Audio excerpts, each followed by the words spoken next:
দোকানের মধ্যে কম্পন সৃষ্টি হয়ে গেল। বাবাও আছে, ছেলেও আছে, দোকানদারও আছে।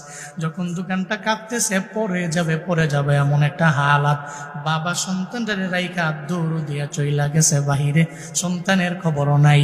যখন বাহিরে গেছে, পোলাটাও দৌড়ে বাহিরে যাওয়ার পরে এবার বাবাই ছেলেটারে হাতের মধ্যে নিয়ে বুকের মধ্যে নেয়, কিন্তু এই জায়গার মধ্যে ছেলের কথাও মনে নাই। আমি এই ভিডিওটা দেখার পরে আল্লাহ পাকের ওই আয়াত আমার মনে পড়ে গেল রে বাবা।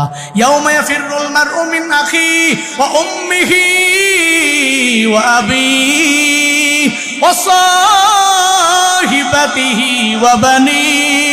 আল্লাহ পাক বলছেন হাসরের ময়দানে এত ভয়ঙ্কর, ওদিন মেয়ে মার খবর নিবে না, মা মেয়ের খবর নিবে না, এই বাবা সন্তানের খবর নিবে না, সন্তান বাবার খবর নিবে না, কেউ কারো খবর নিবে না। ওদিন আপনি একা, ওদিন আপনি কানবেন, দৌড়াবেন, ডানে যাবেন, বামে যাবেন, আপনার ছেলের কোনো খবর নাই, আপনার মেয়ের কোনো খবর নাই। ও বাবা, কেউ কারো খবর নিতে পারবে না। আমার মনে হয়েছে দুনিয়ার আজকের 5.7 মাত্রার ভূমিকম্পই তো শিক্ষা দেওয়া গেল। একটা সন্তানের কথাও ভূমিকম্পের সময় মনে নাই। আসরের ময়দান তো এমন হবে, আল্লাহ পাক জানায় দিলেন জালজালা হয়ে যাবে, এমন কম্পন হবে, কম্পনে পুরা জমিনটা প্রকম্পিত হয়ে যাবে।